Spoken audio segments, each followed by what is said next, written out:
안녕하세요, 여러분. 우리 지난 시간부터 기쁨에 대해서 이야기하고 있죠. 이제 우리가 기쁨, 우리의 영혼에서, 우리의 온 인격에서 우러나오는 어떤 깊은 기쁨에 대해서 이야기하고 있는 거예요. 이런 글이 써져 있었어요. 기쁨은 우리를 향상시키고 재탄생시키고 당당하게 날아오르게 하는 불사조 같은 것이다. 라고 이 조지 베일런트라는 사람이 썼거든요. 실은 우리가 이렇게 뭔가 막 쾌락을 느끼거나 어떤 순간에 맛있는 음식을 보거나 이런 때도 다 좋은 때잖아요. 그런 때에 우리의 중추 중에 이 교감신경이라는 것이 있어요.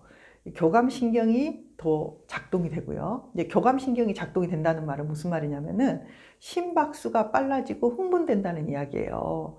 그런데 기쁨을 느낄 때는 반대예요. 기쁨을 느낄 때는 더 고요해지고 더 이렇게 깊어진단 말이에요. 그래서 부교감 신경이 활성화가 돼요. 참 신기하죠?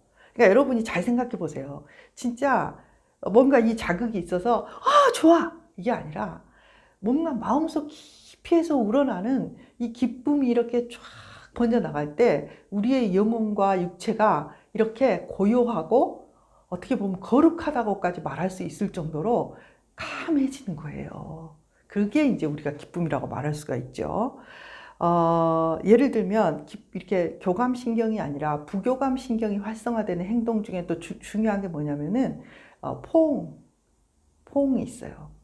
그래서 굉장히 우리를 더 잔잔해지게 하고 깊은 울림이 있게 하죠. 쾌감이나 행복은 조금 짧아요. 그 여운이. 기쁨은 길어요.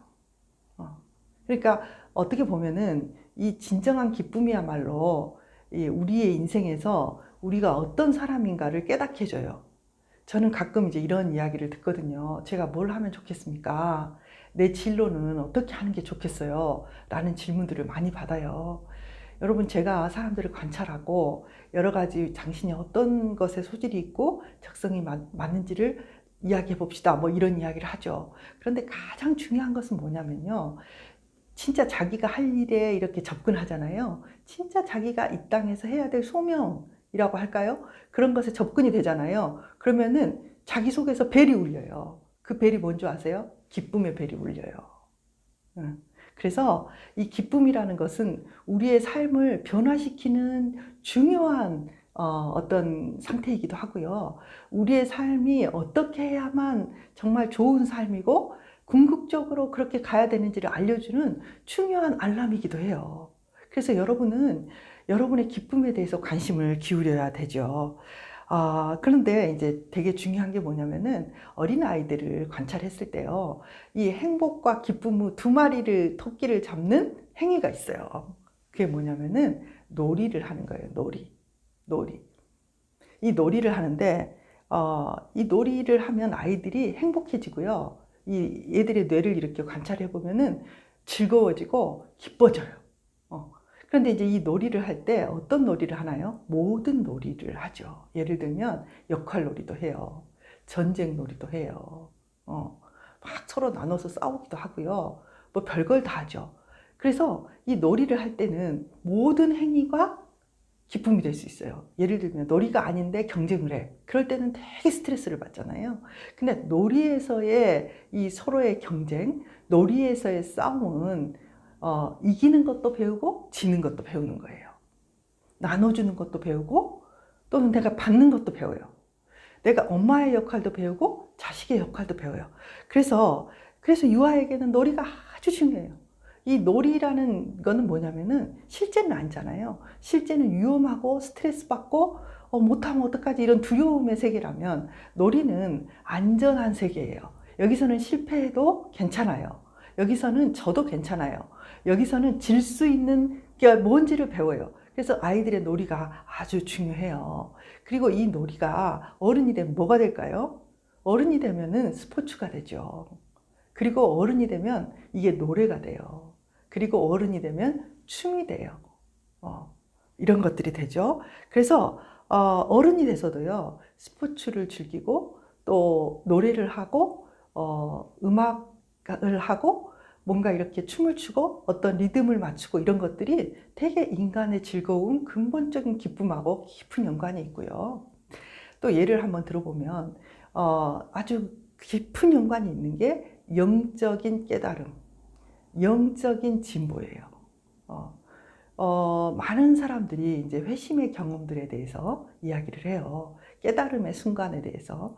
인간이 우리의 그 엔돌핀, 우리의 그 쾌락, 마약이죠, 마약. 우리가 되게 어디가 아프거나 뭔가 힘들 때 엔돌핀이 나오거든요. 그래서 그 고통을 이길 수 있게 도와줘요. 그런데 인간에게 이 엔돌핀처럼 굉장히 강력한 쾌락, 기쁨이 나오게 하는 그 마약이 있는데 그 마약이 또 그렇게 나올 때가 언제냐면은 깨달을 때, 깨달아 알 때, 뭔가를 깊이 깨달을 때 그런 기쁨이 온다고 해요. 근데 그 기쁨은 보통의 어떤 그 엔돌핀보다 훨씬 더 강력하다고 하거든요. 그래서 우리가요, 여러분도 이제 제 유튜브를 이렇게 들으시잖아요. 들으시면서 이 시간을 다 이렇게 지나가고 있잖아요, 시간이. 그런데 왜 들으세요? 아마 여러분의 마음속에 더 깊은 깨달음, 내가 도대체 어떻게 살아야지 좋을까? 내가 지금 알고 있는 것은 무엇이고 모르고 있는 것은 무엇일까? 뭐 이런 의문이 아니겠어요? 더 잘 살고 싶고 어떻게 바르게 살 수 있는지, 어떻게 해야 건강하게 살 수 있는지 그런 것 아니겠어요? 그런 것 때문에 여러분은 또 이런 프로를 들으시겠죠? 그럴 때 여러분이 느끼는 즐거움이 있다는 거예요. 단지 재미있는 것, 깔깔대는 것에서 받는 그 즐거움보다 이렇게 알아가는 즐거움이 여러분 앞에 있다는 거죠. 여러분, 또 이 슬픔이나 고통도 이 기쁨과 깊은 연관이 있다고 합니다. 인간은 왜 기쁨이라는 것을 가지게 되었을까? 이런 걸 연구를 해보면 학자들은 고통 중에 또는 어떤 고난을 헤치고 느낄 수 있는 어떤 기쁜 어떤 순간에 대해서 이야기를 해요.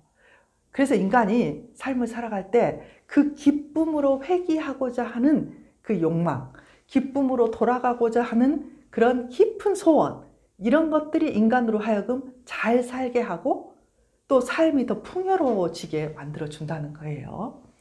자, 여러분, 제가 기쁨에 대해서 아주 기쁨이 중요하다, 기쁨은 무엇이다, 이런 것들을 여러분과 함께 나누었는데요. 그런 기쁨을 얻기 위해서 우리는 책도 읽고요, 운동도 하죠. 그리고 더 이렇게 뼈를 깎는 어떤 연습도 해요. 여러분, 이 모든 것들이 우리를 기쁨으로 인도하는데 이 기쁨은 우리 존재의 목적과 연결되어 있는 경우가 많다. 이런 이야기로 오늘의 강의를 마무리하려고 해요. 여러분, 여러분의 삶에 되게 힘든 시간이고 또 어려움이 많겠지만 여러분 안에서 솟아오르는 기쁨의 종소리를 귀 막지 말고 그 소리가 더 커질 수 있도록 여러분 스스로 노력하고, 또 기쁨이라는 게 계속 지속되지 않거든요. 오늘 점 하나만큼의 기쁨을 받아들이기 시작한다면 우리의 삶은 변화할 수 있는 어떤 중요한 에너지를 갖게 되리라고 믿습니다. 여러분, 오늘이 이제 31일 2020년의 마지막 날이죠. 오늘 여러분과 이 기쁨에 대해서 이야기하게 돼서 참 감사하다고 생각해요. 여러분의 삶에 제가 뭘 주고 싶지만 줄 수 있는 게 없네요. 여러분, 근데 여러분의 마음속에는 이미 기쁨을 느낄 수 있는 능력과 그 능력이 밖으로 튀어나오려고 속에서 계속 꿈틀대고 있어요. 우리가 무엇이 변해야만, 무엇이 어떻게 돼야만 내 삶이 기쁘다라고 말하기 전에 정말로 내 주변에 있는 단 하나의 기쁨, 내일 떠오르는 태양을 바라보는 기쁨, 오늘 지는 석양을 바라보면서 숨 쉬면서 2020년을 생각하고 감사할 수 있는 기쁨, 또 내년에 일어날 일을 기대하는 기쁨, 무엇이라도 좋아요. 제가 지금 말하는 기쁨이 너무 커요. 조금 더 작은 기쁨, 더 작은 하나를 발견할 수 있는 다음 해 2021년이 되었으면 좋겠습니다. 한 해 동안 여러분 함께 해주셔서 고맙고요. 또 다음 해에도 저의 부족한 강의를 통해서 여러분의 삶에 조금이라도 도움이 되었으면 하는 마음에서 오늘 강의를 마칩니다. 여러분 새로운 새해 행복하고 강인하고 여러분 안에서 나타나는 중요하고 건강한 것들을 키워나가는 그런 한 해가 되시기를 바라요. 여러분 힘내세요.